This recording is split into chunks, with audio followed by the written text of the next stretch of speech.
ഏറ്റവും അത്യാവശ്യം വേണ്ടത് ശുദ്ധവായു, ശുദ്ധജലവും വൈദ്യുതിയുമാണ്. Air, water and power.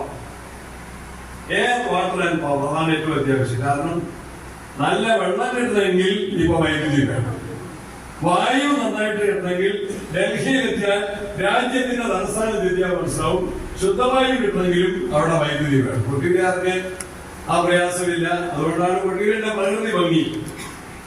പ്രത്യേകതയാണ്. ഇപ്പൊ വൈദ്യുതി വളരെ പ്രധാനപ്പെട്ട ഒരു ഉത്തരവാദിത്വമാണ്. ഉത്തരവാദിത്വം നിർണയിക്കുന്നതിൽ എല്ലാവരുടെയും സഹായ സഹകരണം ഞാൻ പ്രത്യേകമായിട്ട് അഭ്യർത്ഥിക്കുകയാണ്. നമ്മുടെ പ്രയാസങ്ങൾക്ക് പരിഹാരം ഉണ്ടാക്കാനുള്ള ദീർഘകാല പദ്ധതികൾ, ഹ്രസ്വകാല പദ്ധതികളും ആവിഷ്കരിച്ച് വേഗത്തിൽ നടപ്പിലാക്കണം. വൈദ്യുതിയെ കുറിച്ച് പറഞ്ഞു പോകും.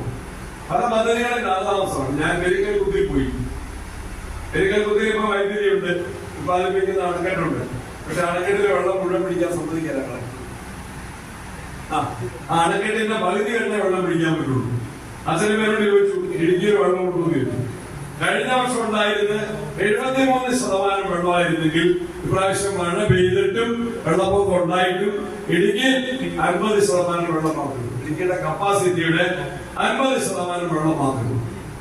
പെരിങ്ങൽകുത്തിൽ ഞാൻ ചെന്നപ്പോൾ രണ്ടാം പെരിങ്ങൽകുത്ത് 25 കിലോവാട്ട് ഉണ്ടാക്കുന്ന രണ്ടാം പെരിങ്ങൽകുത്ത് അതിനുവേണ്ടി പരിസ്ഥിതി ക്ലിയറൻസിന് 3 കൊല്ലമായിട്ട് കാത്തു നിൽക്കുകയാണ്.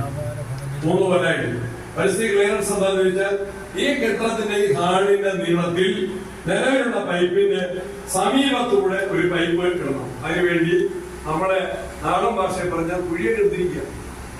ആ പൈപ്പ് കുഴിച്ചതായുള്ള കുഴിയൊക്കെ എടുത്തു. ഒരു മരം പോലും ഇല്ല, ഒരു ചെടി പോലും ഇല്ല, പച്ച പുല്ല് മാത്രമേ ഉള്ളൂ. അത് മഴക്കാലമായതുകൊണ്ട്